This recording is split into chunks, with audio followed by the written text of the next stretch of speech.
Right. So boundary issues. Typically when people think about boundary issues, it's a bad connotation. It's somebody infringing on somebody else's personal space or not knowing where that kind of thing, not knowing where personal boundaries are. And that's kind of the way I approach music. I didn't grow up playing jazz. I didn't grow up listening to jazz. I grew up listening to Prince and Public Enemy and things like that. So I've always been a fan of all different kinds of music. I always studied all different kinds of music, and I always wanted to play all kinds of music. We are all, for all intent and purposes, jazz band, but it's 2017. There's a lot of great music that I've heard up until this point, in addition to the jazz history stuff that I listen to. So it's just important for me to be as honest and as truthful as I can. So it's important for me to play all kinds of music that I like. Plus, when I'm in the car listening to music, I don't really listen to. I probably should listen to albums, or listen to the whole album, but I tend to have it on random. So something by Ben Webster will be followed by something by Prince, and then after that, some Brazilian music or some African music or some classical music or some Kendrick Lamar or something. So just always on the hunt for something that will inspire me to be better, or will inspire me to write better or to play better or just to think about music differently.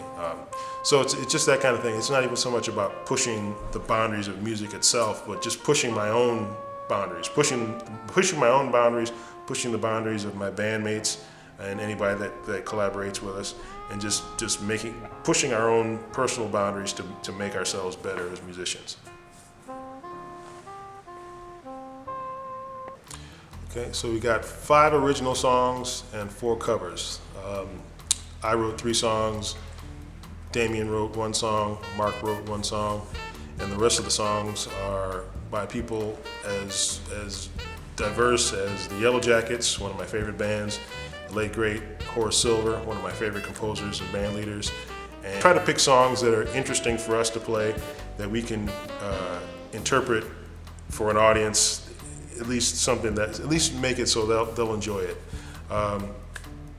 The first song on the album is called Here to Help, which I kind of envision as a cross between an Eddie Harris late 60s type groove mixed with some Frankie Knuckles type things.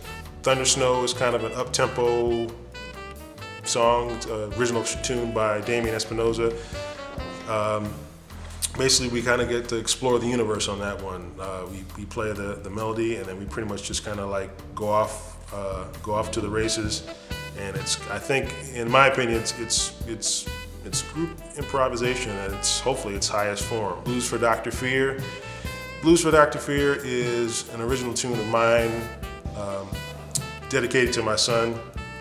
Dr. Fear is a creation of his, or actually it's a creation of his and my wife's. It's kind of the name that we've given to his evil alter ego. So when he starts going crazy, running around the house, we know that Dr. Fear has arrived. Okay. So WILDCAT is a song by our bassist Mark Piani. Kind of a laid back minor blues with a kind of an angular head that is pretty typical of Mark Piani's writing. Really quirky stuff. He's a big fan of Frank Zappa, and that kind of vibe finds its way into his writing a lot. Crossover appeal. This is something that's been in the works and been in the making for a long time. Invited a good friend of mine, Mr. Markwell Jordan. He's a fellow saxophone player, probably my favorite player in town.